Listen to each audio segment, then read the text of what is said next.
Hola, un cordial saludo para quienes están desde la ciudad de Bucaramanga y por supuesto quienes nos encontramos a través de la virtualidad en el canal de Teams. La cuarta versión de la Semana de las Palabras y los Libros es una invitación de la Biblioteca Activa de la Universidad Cooperativa de Colombia y su estrategia de formación a través de acciones multicampus. También es una declaración de amor por todas las formas del lenguaje y su fuerte relación con la cultura. Y por supuesto, la posibilidad de contribuir con la educación para una ciudadanía más integradora. Esa es la fuerza del pensamiento, la reflexión y el diálogo al que nos convocan las palabras y los libros durante esta semana, desde distintas geografías del país y distintas voces y lecturas interpretativas. Igualmente, el pensamiento se expande con el pensamiento y la palabra. Permítanme la siguiente lectura de este poema del libro La mañana del tiempo del escritor, cronista, ensayista y poeta Víctor Gaviria, y un poema que dice así: a ustedes pensamientos, a ustedes pensamientos, agradezco que no me hayan traicionado y que se hayan escondido tan hondo detrás de mi cara, que yo haya estado con tanta gente en fiestas y en reuniones de trabajo y ustedes hayan permanecido silenciosos sin hacer huir a nadie de mí y no hayan hecho ruido involuntario como lo hacen algunos vasos o sillas que se caen de extraña inquietud. A ustedes pensamientos agradezco haber esperado tanto tiempo en la última pieza honda de mi vida, sobre todo porque han hecho que algunos me amen, por escucharlos sin decirles nada, por estar ahí como una compañía que tanto necesitan las cosas, por estar ahí en las largas noches en que no éramos nadie, por favor, no éramos nadie, y el viento nos barría. De esta manera les queremos dar un saludo de bienvenida para nuestra jornada de encuentro entre las palabras y los libros. Hola, Xiomara, un cordial saludo allí en Bucaramanga y por supuesto en especial para nuestro invitado, el profesor Juan David Cruz Duarte. Hola, profesor, ¿qué tal? ¿Cómo estás? Y también hola, Xiomara. Hola Joan, buenas tardes. Bueno, me complace presentarles al profesor Juan David Cruz Duarte. Él es nacido en Bogotá en el año 1986. Es literato de la Universidad de los Andes. Obtuvo su maestría y doctorado en literatura comparada en la Universidad del Sur de Carolina.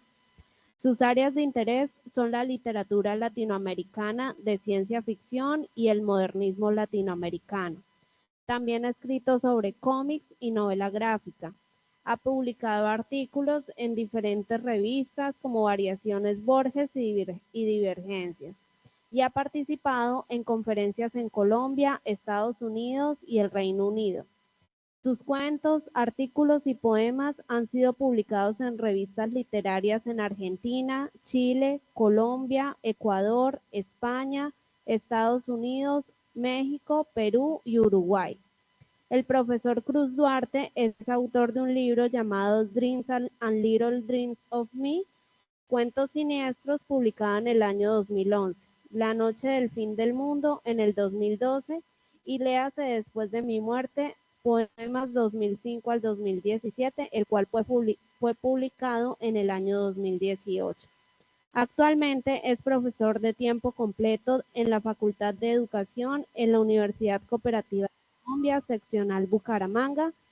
Me complace dejarlos con él para dar inicio como tal a esta Semana de las Letras. Mil gracias, Xiomara, por el saludo y la presentación. Hola, profesor Juan David, un cordial saludo desde la ciudad de Medellín, campus también que incluye al bloque Envigado y también para los estudiantes que están con nosotros allí en el aula. Adelante, profesor. Hola, buenas tardes. Muchas gracias por estar acá presentes. Gracias por esta invitación que me han hecho um, para presentar sobre este autor. Creo yo que es no solo uno de los autores más importantes de la literatura latinoamericana, sino uno de los autores más importantes de la literatura mundial, y no solo del siglo XX, creo yo, sino en general. Para nosotros es un honor, profesor Juan David, que esté con nosotros y que dé entrada e inicio a nuestra Semana de las Palabras y los Libros y estamos con usted. Mil gracias. Gracias nuevamente. Bueno, entonces, hoy nos compete el tema de Jorge Luis Borges. Borges fue un autor muy prolífico y por eso mismo es difícil hablar de él de forma breve. Mi interés en Borges empezó en la adolescencia cuando leí por primera vez Ficciones. Es un libro de cuentos que pueden ser muy difíciles para un joven de esa edad. Entonces sentí, con los años fui asumiendo el reto de releer y releer a Borges hasta que pude comprenderlo cada vez mejor. Entonces vamos a hablar un poco de Borges. ¿Todos han leído a Borges? ¿Todos saben quién es? ¿No? Bueno, Borges fue un escritor argentino, nació en el último año del siglo XIX, nace en 1899 y muere en Ginebra en el 86 del siglo pasado. Sus padres eran Jorge Guillermo Borges y Leonor Acevedo Suárez. Borges era descendiente de importantes, digamos, héroes o próceres militares de diferentes guerras, ¿no? La guerra contra Rosas, en el caso de los Suárez, pues las guerras de independencia contra España, etcétera.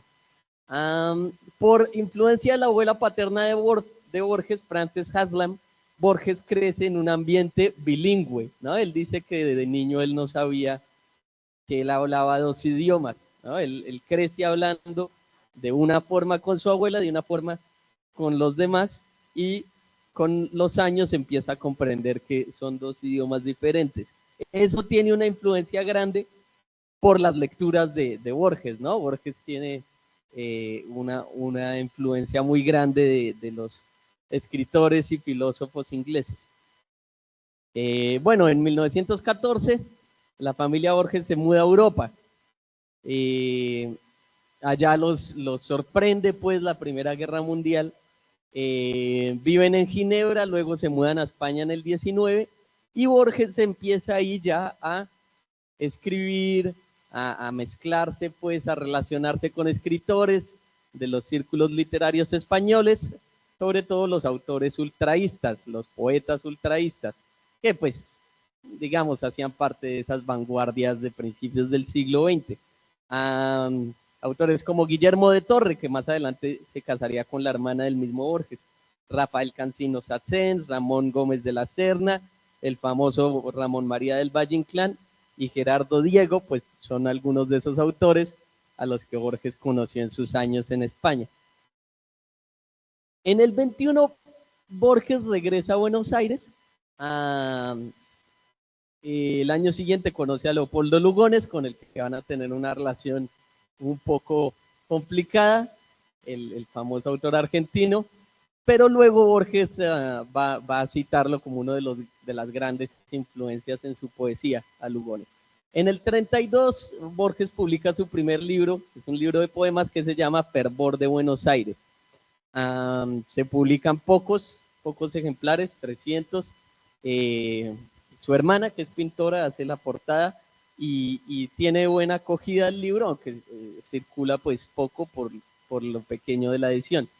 En las próximas décadas, Borges empieza a publicar en revistas, ¿no? Hace parte termina también dirigiendo revistas literarias, ¿no? Con personas como Silvina Ocampo, también relacionándose con otros autores como Bioy Casares, que fue amigo suyo, y ahí empieza a publicar, ¿no? En muchas revistas, cuentos, poemas, ensayos, muchos, bueno, artículos de todo tipo. Borges alcanza la fama internacional en el 61.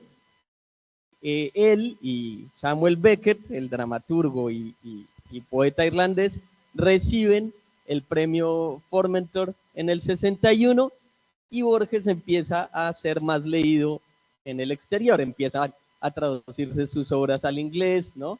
Etcétera.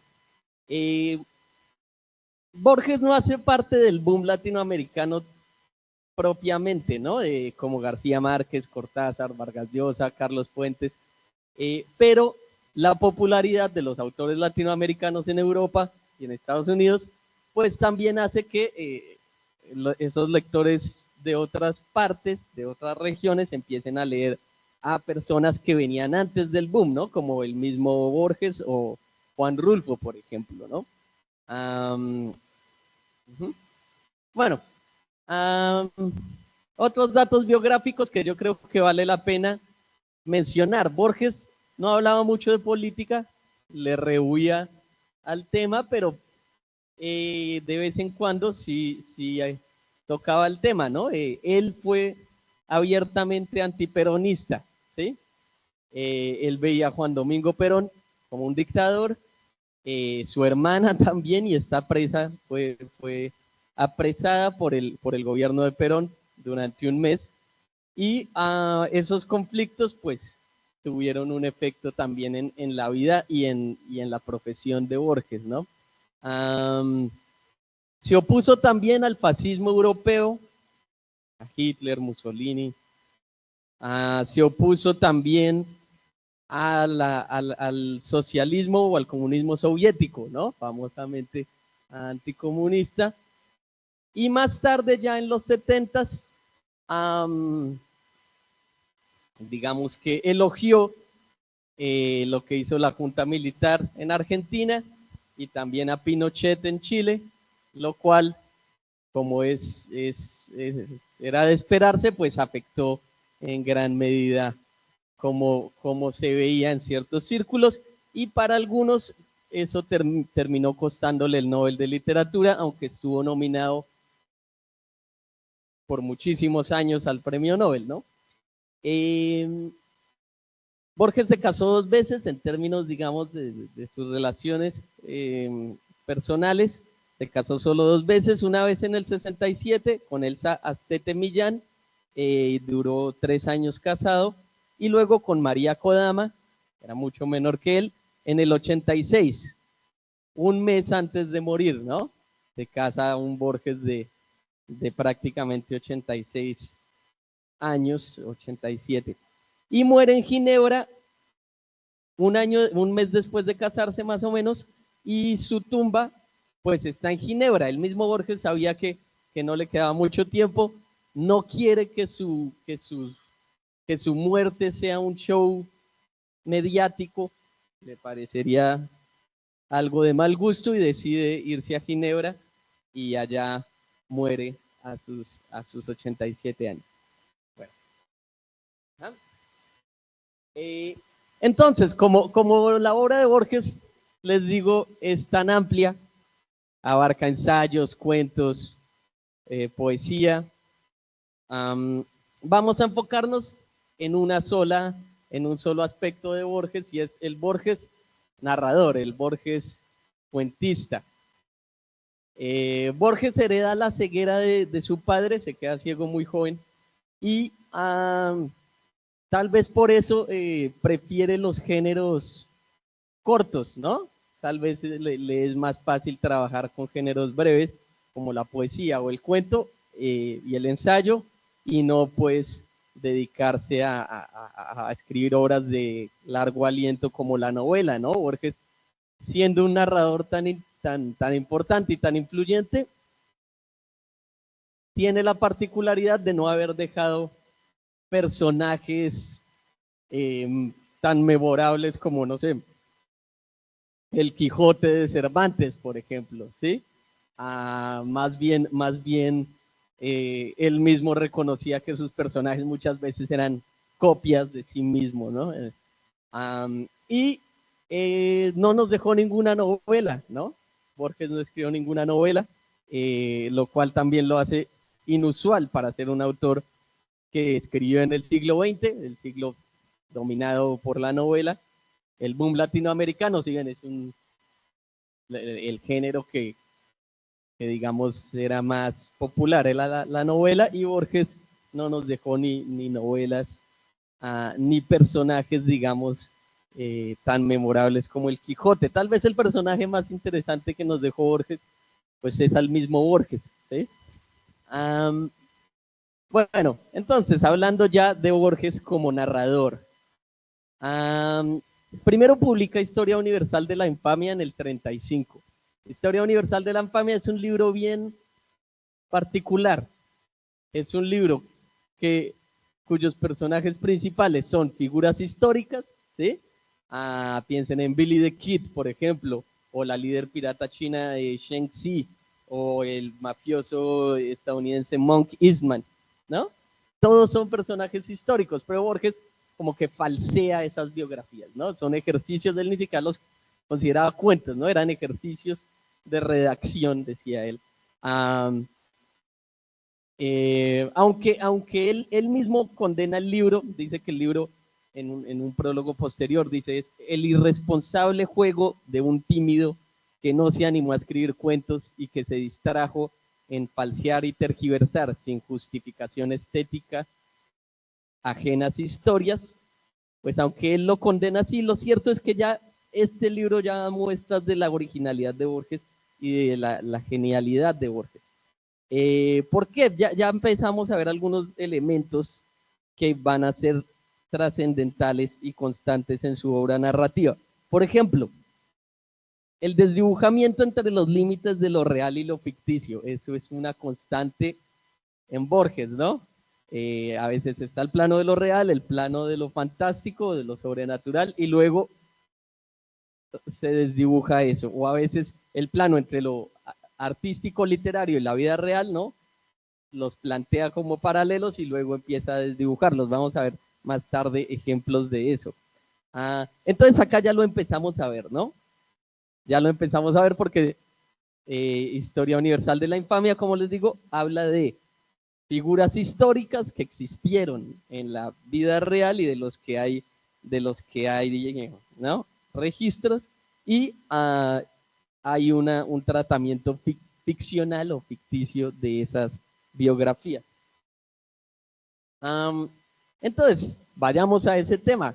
¿Cómo desdibuja Borges ese límite entre lo real y lo ficticio?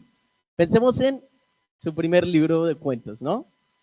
Historia Universal de la Infamia, además de que toma personajes históricos y crea historias ficticias a partir de sus vidas, también incluye al final un cuento que se llama El hombre de la esquina rosada, que es uno de esos primeros cuentos en los que Borges crea esta mitología meramente porteña, argentina, del compadrito, de los cuchilleros, del tango, de los bajos mundos de Buenos Aires, y lo pone en ese libro, ¿no? Como diciéndonos, esto es tan real como lo otro, ¿no? Es decir, como haciendo aún más complicado distinguir entre lo real y lo ficticio. Ninguno de los personajes del hombre de la esquina rosada es un personaje histórico, ¿no?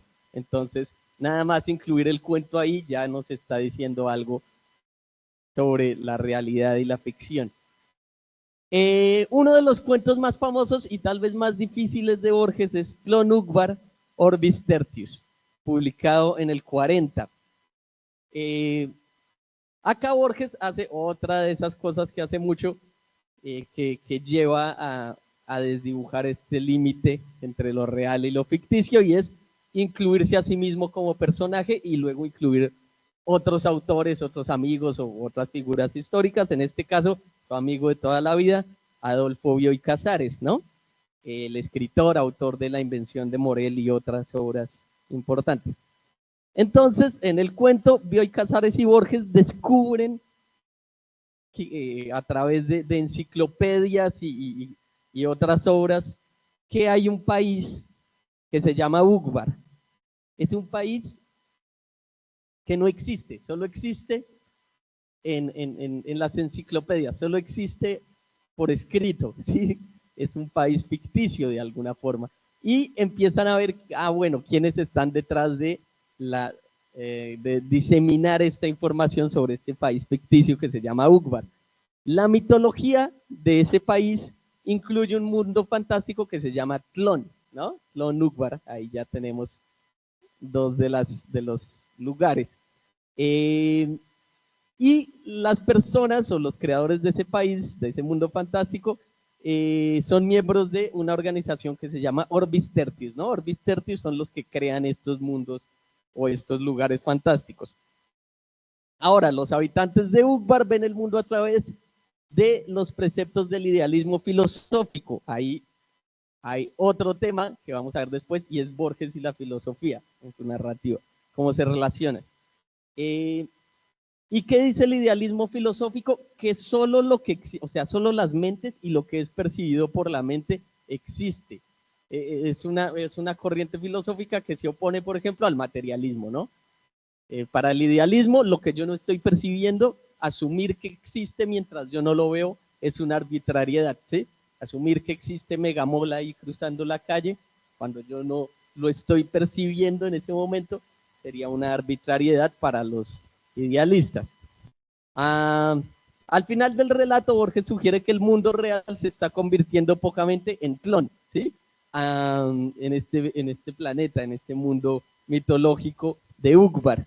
Es decir, cómo lo ficticio está permeando la realidad y de alguna forma la está transformando. Entonces, ahí vemos nuevamente cómo Borges, como autor, como escritor de relatos, empieza a desdibujar los límites entre lo real y lo ficticio. Cuentos como el Aleph, ¿no? Borges es el personaje narrador del cuento El Aleph, y ponerse a sí mismo como un personaje, digamos, real, que existe, ¿no? Y que experimenta a veces hechos fantásticos, como es el caso del Aleph, pues también es una forma de desdibujar esos límites entre lo real y lo ficticio, y entre lo fantástico y lo no fantástico. Borges y yo es un, bueno, no sería correcto decirle un cuento, es un texto muy cortito en el que Borges reflexiona sobre los dos Borges, ¿no? El Borges que existe en el mundo físico, el Borges de carne y hueso, que es él, y el Borges autor de libros, el Borges del que la gente escribe, ¿no? El Borges personaje literario. Y entre más avanza el texto, pues más nos damos cuenta que el mismo Borges cree que es cada vez más difícil distinguir entre ambos, ¿no? Es como hasta qué punto uno no es una creación de otro, hasta qué punto no somos una creación del lenguaje. Y luego vamos a hablar de eso también. El otro es un cuento fantástico del 75 en el que Borges habla, narra este hecho sobrenatural en el que él, ya mayor, se encuentra con una versión más joven de él mismo, ¿no? Están en diferentes lugares del mundo, ambos creen que están en un lugar diferente, pero se encuentran, tienen una conversación, y Borges dice que más adelante, para no enloquecerse con esta experiencia sobrenatural, la escribe como cuento fantástico para poder de alguna forma darle un sentido a este hecho fantástico que experimentó, ¿no? Entonces, nuevamente desdibujando esos límites entre lo real y lo fantástico, y entre la ficción y la realidad. 25 de agosto de 1983 es uno de sus últimos cuentos. Ahí Borges narra un encuentro onírico, se lo escribe creo que en el 80 más o menos, en el que el autor se encuentra con una versión más vieja de sí mismo que está muriendo. Y luego el Borges moribundo le dice, no, esto es un sueño y usted va a olvidar este sueño, ¿sí? Y después de este sueño vienen otros sueños y algún día usted recordará este encuentro, pero lo recordará y le parecerá un buen tema para un texto literario, y ya no lo percibirá como real, ¿no? Esos son algunos ejemplos de cómo Borges hace ese esfuerzo de dibujar esos límites entre lo real, entre la ficción y la realidad. Voy a leer un pedacito nada más del prólogo del libro de los seres imaginarios, que es un libro, una especie de bestiario, ¿no? Postmoderno, que escribe con Margarita Guerrero. Borges dice ahí: el nombre de este libro justificaría la inclusión del príncipe Hamlet, del punto, de la línea, de la superficie, del hipercubo, de todas las palabras genéricas y tal vez de cada uno de nosotros y de la divinidad, en suma casi del universo. Nos hemos atenido, sin embargo, a lo que inmediatamente sugiere la locución seres imaginarios. Hemos compilado un manual de los extraños entes que han engendrado a lo largo del tiempo y del espacio la fantasía de los hombres. Es decir, esta obra, que es una especie de bestiario, ¿sí? Que incluye dragones, ¿no? El basilisco, Lilith, por ejemplo, el minotauro, las ninfas, etcétera, ¿no? El centauro, estos seres mitológicos o de leyenda, además, el ave fénix, el ave roc. Borges hace en el prólogo esta reflexión y dice: si tomáramos una definición más amplia, que son seres imaginarios, tal vez todos los seres son imaginarios, tal vez la idea de la identidad en sí misma es una idea lingüística, ¿sí? Es una idea del lenguaje, ¿sí? Tal vez todas son la misma idea de nosotros mismos, es una creación de la imaginación, sería un poco lo que Borges dice. Bueno,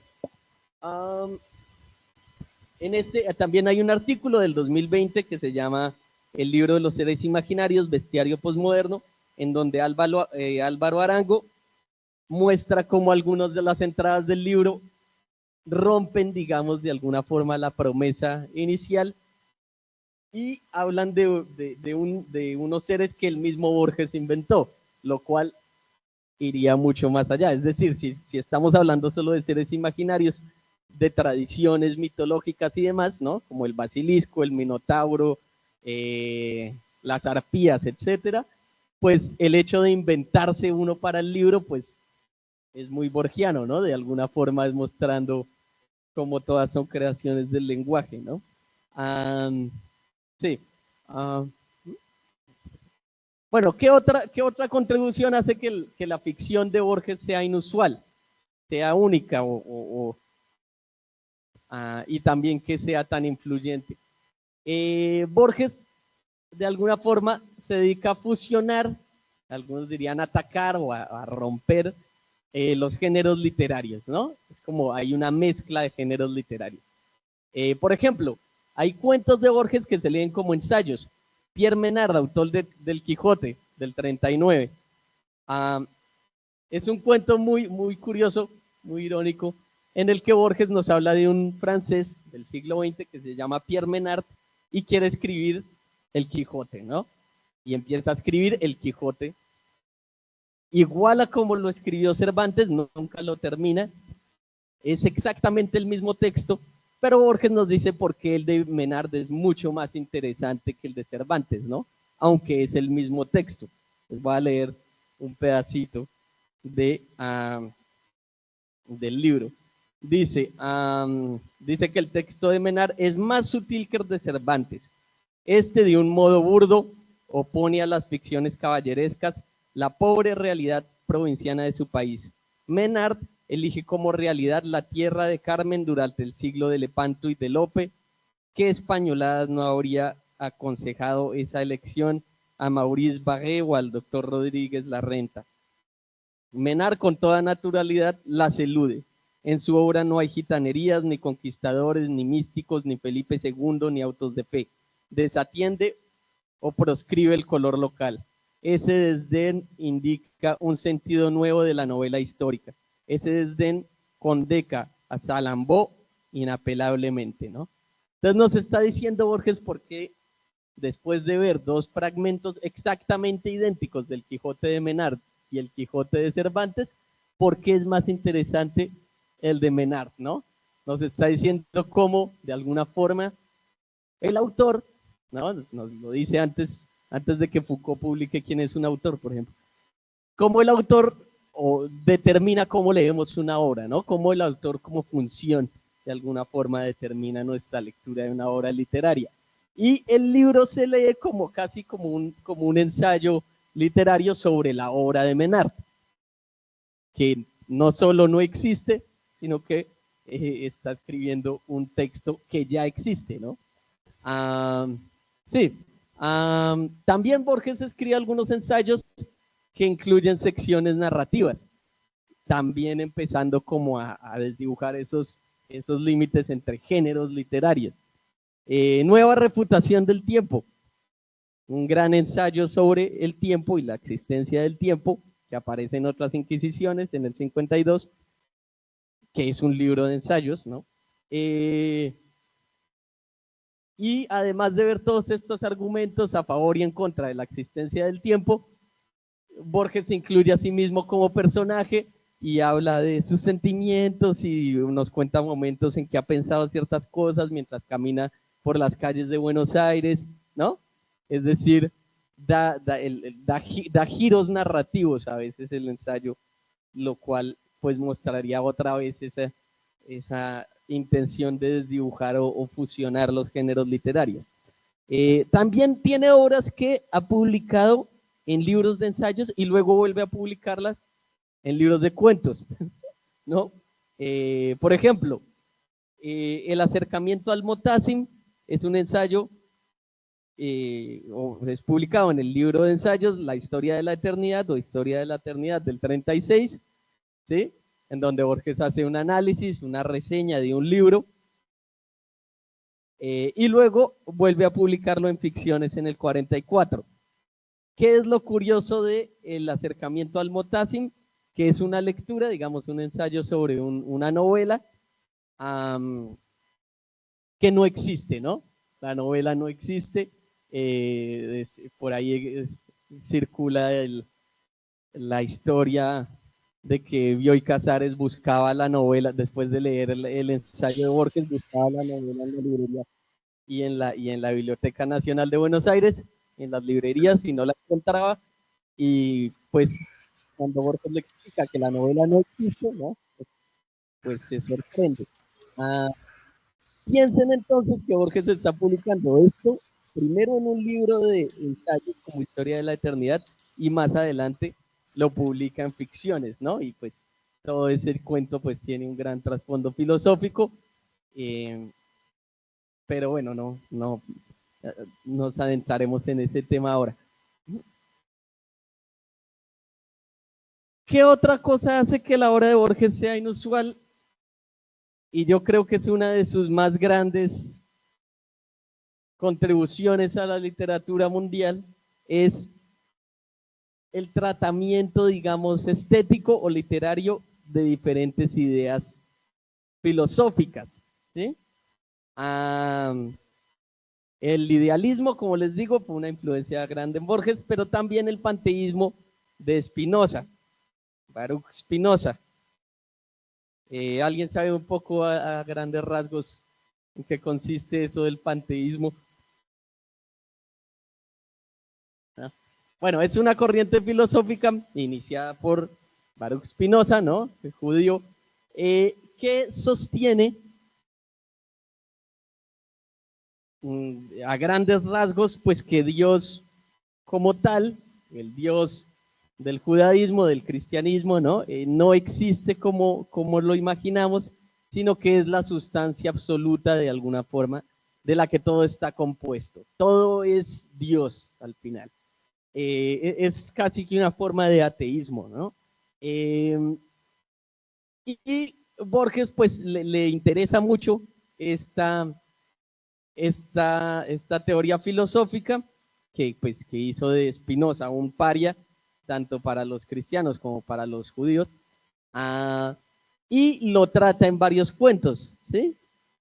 Por ejemplo, en 3 versiones de Judas, Borges nos dice que la Biblia misma parecería prestarse a una interpretación panteísta, ¿no? Dice, si Adán peca, ¿no? Comiendo el fruto prohibido y eso nos condena a todos, ¿no? Un hombre es todos los hombres, ¿no? Es decir, el panteísmo se soporta o es congruente con el Viejo Testamento, ¿no? Luego, lo opuesto, ¿no? Con el Nuevo Testamento, si el sacrificio de un solo hombre puede salvar a todos los hombres, ¿no? El sacrificio de Cristo, ¿no? Limpia el pecado de todos los mortales. También eso soportaría las ideas de Spinoza, que al final implicarían que un hombre es todos los hombres, ¿no? En El Inmortal, ¿sí? El Inmortal es un cuento del 47, tal vez uno de los más famosos de Borges, en que un legionario romano, en búsqueda de la fuente de la eterna juventud, termina convirtiéndose precisamente en inmortal, ¿no? Y luego conoce a una tribu de inmortales, que son los griegos que lucharon en la guerra de Troya y que incluyen a Homero, al mismo Homero, autor de la Ilíada y la Odisea. Y nos muestra ciertas visiones de cómo sería ser inmortal, ¿no? Como nada tendría sentido a la larga, ¿no? Cómo podríamos perder la razón. Pero una de las consecuencias de la inmortalidad es de alguna forma la pérdida de la identidad, ¿no? Como si un hombre viviera eternamente, sería todos los hombres eventualmente, ¿no? Viviría todas las experiencias posibles y un hombre podría ser todos los hombres. La inmortalidad al fin se vuelve una carga para el narrador que busca lo opuesto a la fuente de la eterna juventud hasta que logra beber de una especie de fuente que le regresa su mortalidad, ¿no? Y puede por fin morir, ¿no? Los teólogos, un cuento un poco más denso, ¿no? De Borges. Habla de dos teólogos en la Edad Media. Uno acusa al otro de herejía, ¿no? Y después de esta larga discusión teológica, termina llevándolo a la muerte, ¿no? Es decir, el otro teólogo es condenado por hereje, por sus ideas de hereje. Pero el final es muy diciente, ¿no? Dice, al final de la historia solo es referible en metáforas, bueno, el final de la historia, ya que pasa en el reino de los cielos donde no hay tiempo. Tal vez cabría decir que Aureliano conversó con Dios y que éste se interesa tan poco en diferencias religiosas que lo tomó por Juan de Panonia. Ello, sin embargo, insinuaría una confusión de la mente divina, ¿no? Más correcto es decir que en el paraíso Aureliano supo que para la insondable divinidad él y Juan de Panonia, el ortodoxo y el hereje, el aborrecedor y el aborrecido, el acusador y la víctima, formaban una sola persona, ¿no? Es decir, cuando ambos teólogos mueren, ante Dios son la misma persona, ¿no? Es el final de alguna forma fantástico del cuento, pero es otra, digamos, otra de esas obras influenciadas por las ideas del panteísmo. Otros textos, como ya hablamos, Clonukbar, Orbis Tertius, pues tienen una influencia del idealismo, ¿no? Esa corriente según la cual solo la mente y solo lo que la mente percibe puede considerarse real. Bueno, acá no entramos en ese tema, pero Borges también entra mucho a lo que podría llamarse la filosofía del lenguaje, ¿no? Por ejemplo, en esos cuentos en que Borges se encuentra con un doble, ¿sí? El otro, por ejemplo, Borges parece sugerir que los dos Borges no pueden ser la misma persona, ¿sí?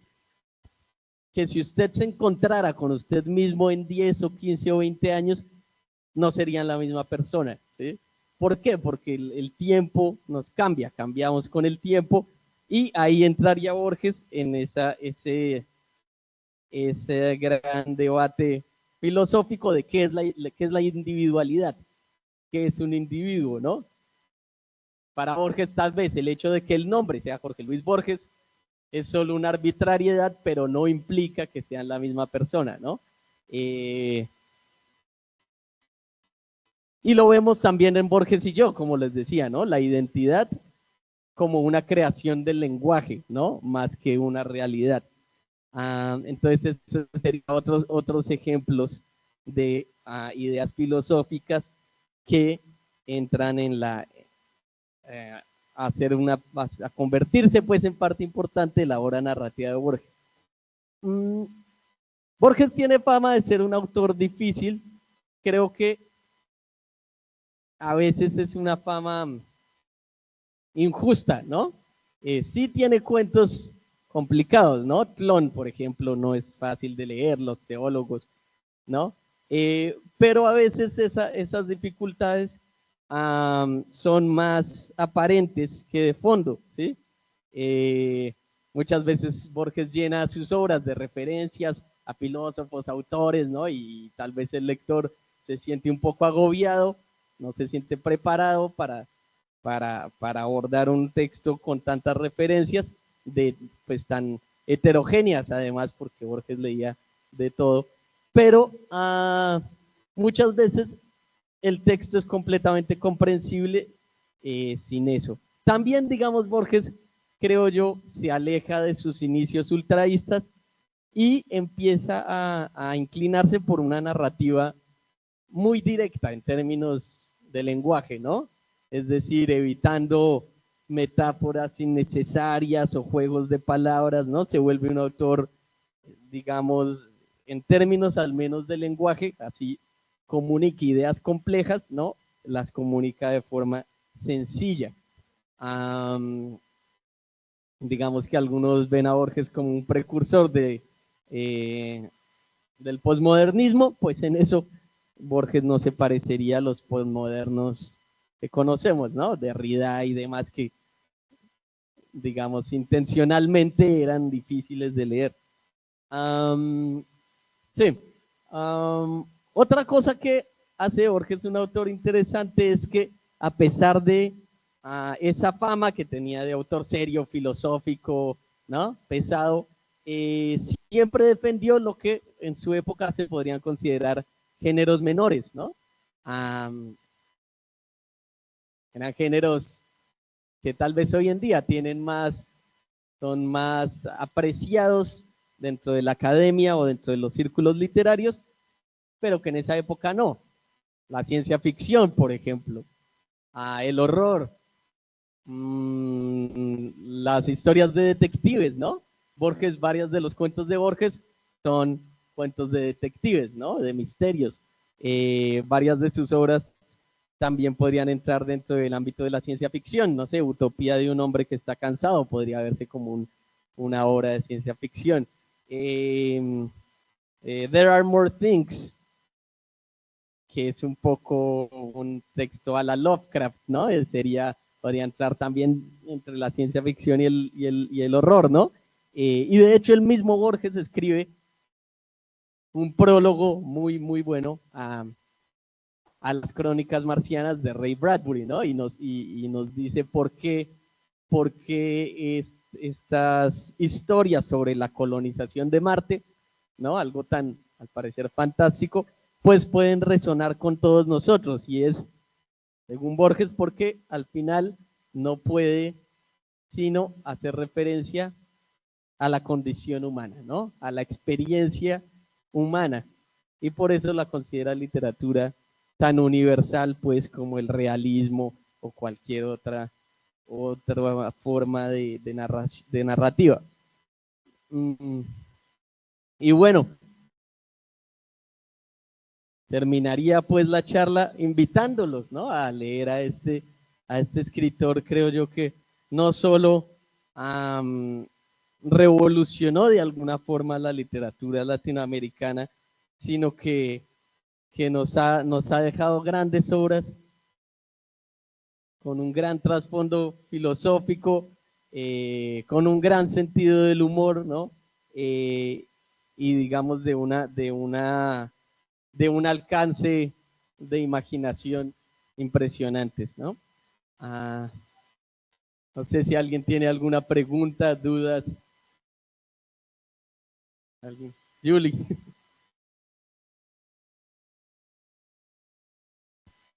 Hola a todos. Bueno, profe Juan David, muchas gracias por compartirnos parte de esta charla. Yo aquí pues invité a mis estudiantes de literatura infantil y juvenil. ¿Y cómo relacionamos este autor? Precisamente porque puede venir a enriquecer el concepto de literatura juvenil, ¿cierto? Pero volviéndolo un poquito más hacia la práctica, que es lo que van a hacer estos estudiantes de licenciatura, ¿usted qué recomendaciones como temáticas, como filosófica, considera que Borges nos puede aportar para nosotros trabajar con los jóvenes? O sea, por ejemplo, si estos chicos van el otro semestre o el otro semestre a dictar en grado 11 y quisieran trabajar con Borges, ¿qué temáticas pudiésemos nosotros trabajar con estos jóvenes de colegio en los cuales ellos van a impartir su práctica? Bueno, no me esperaba esta pregunta, pero yo creo que algo bien chévere sería usar un cuento, por ejemplo, como el jardín de senderos que se bifurcan. En el jardín de senderos que se bifurcan, porque es un poco prefigura ¿no? La idea de universos paralelos que pues hoy en día se trata en física, ¿no? Como hipótesis, ¿no? Hipótesis indemostrable, ¿no?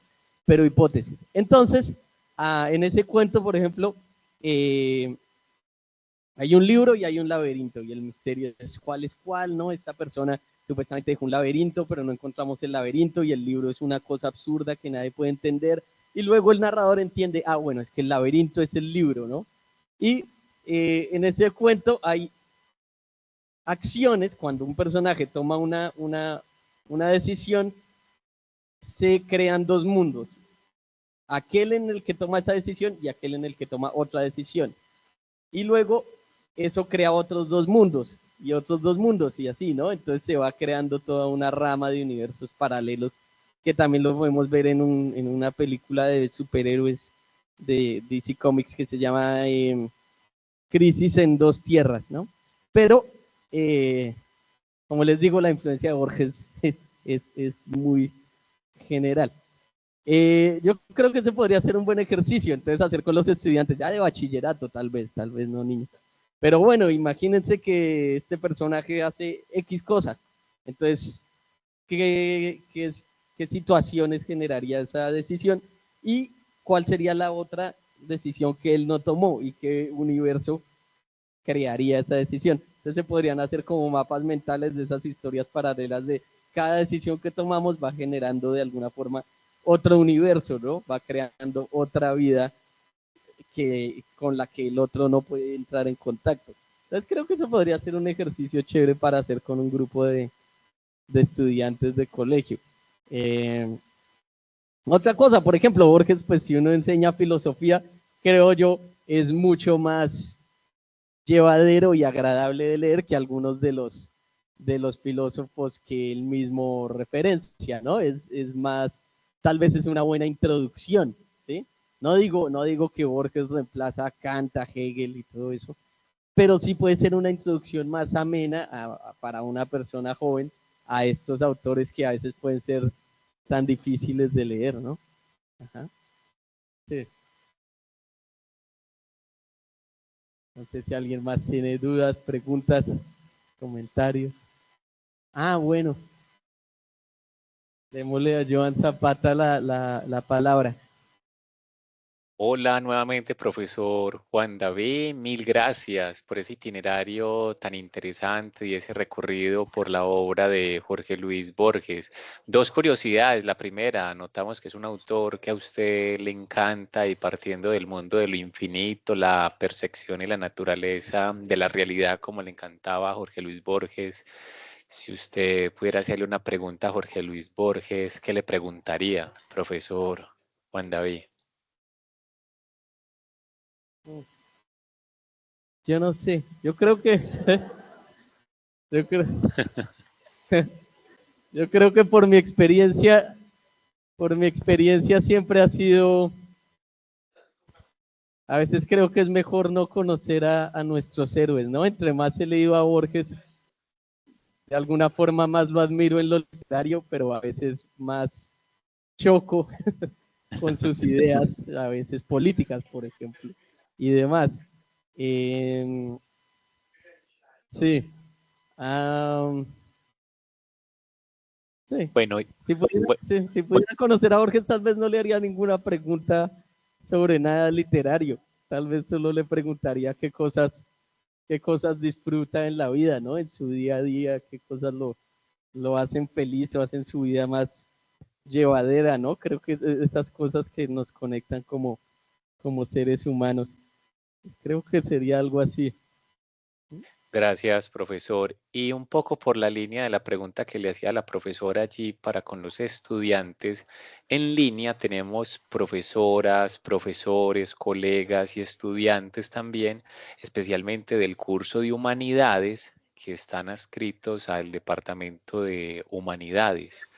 Y nos gustaría también preguntarle un poco por ese cuento tal vez representativo o emblemático que nos acerque a esa queja un tanto constante o a la apatía que se dice que el joven o el estudiante no lee y no se está acercando a la literatura porque también es hijo de ese sofisma distractor que es un autor difícil o complicado como él o como otras autoras o escritores, pero que en realidad es la posibilidad de adentrarse a unas preguntas que nos acompañan como seres humanos a lo largo de la vida y que uno puede tener allí una conexión e interacción y de alguna manera una integración también con esos relatos. ¿Cuál piensas tú que en un ámbito universitario y bibliotecas que tienen incluso clubes de lectura se puede acercar también a este autor, más allá de los datos que por sí ya sabemos que están en Wikipedia o Google Académico?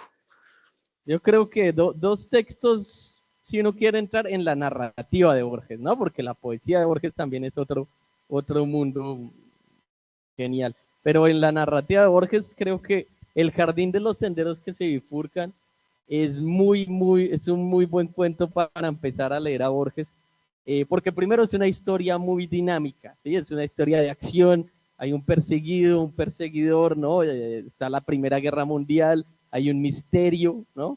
Entonces es un texto muy dinámico, muy divertido, pero ya tiene estas ideas filosóficas que vemos en Borges, ¿no? En este caso la idea de universos paralelos y demás.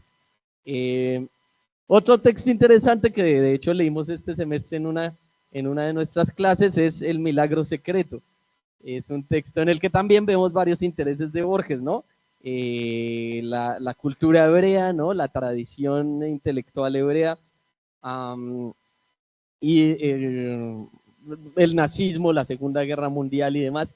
Y es este cuento donde un autor judío va a ser fusilado por los nazis y Dios le da un milagro secreto, que es que en su mente puede pasar un año entero antes de que la bala lo mate, ¿no? Entonces, creo yo, ese cuento para un cuentista, por ejemplo, es muy útil porque usted ve lo que hace el autor con cómo hay una disyuntiva, un quiebre entre el tiempo psicológico del personaje y el tiempo real, entre comillas, de la trama, ¿no?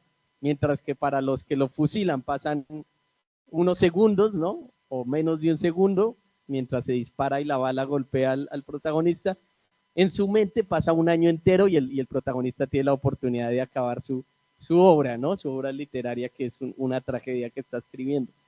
Entonces, creo yo que para cuentistas o para explicar cómo funcionan ciertos elementos de la narrativa, el tiempo, por ejemplo, cómo un autor puede manejar el tiempo en la narrativa, ese relato es excelente, ¿no?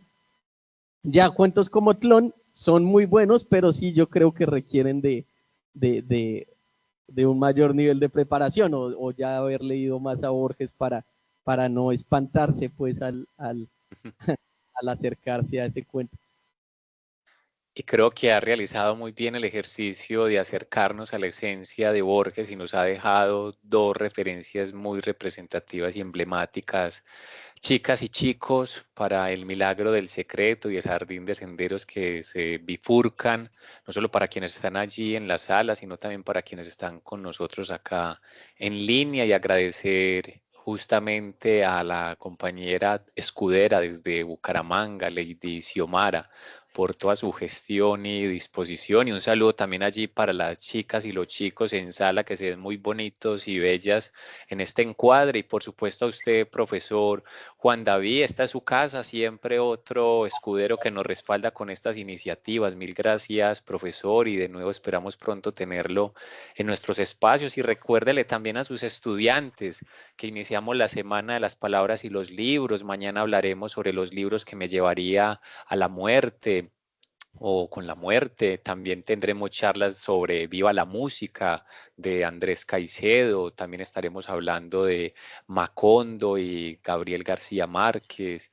y una charla alrededor de El miedo al cuento. Entonces ahí tenemos un itinerario bien interesante, y que usted ha abierto la puerta de la palabra, los libros y el pensamiento, profesor. Muchísimas gracias, y también para quienes estuvieron con nosotros en línea, y al equipo de Biblioteca Bienestar Institucional, la emisora Onda Digital. Y no sé si alguien allá de los chicos y chicas tiene alguna pregunta, o alguien acá en línea.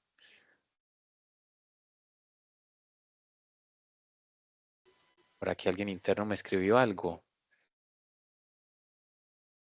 Listo. Bueno, Xiomara, un saludo nuevamente. Vamos luego a realizar un boletín especial con las grabaciones de estas charlas para que ustedes también las puedan revivir en su momento. Profesora, a usted por la apertura y disposición, porque esto también tributa justamente a la educación para una ciudadanía más integradora. Súper bien, su disposición. Un saludo por acá desde Medellín, Envigado. Y reitero, al equipo de biblioteca, mil gracias por ser escuderas y escuderos. Muchachas y muchachos, los esperamos mañana nuevamente. ¿Listo? Para que recuerden. Mil Bueno, gracias. muchas Una buena gracias. tarde. A usted, profesor. Gracias por conectarse. Hasta la próxima.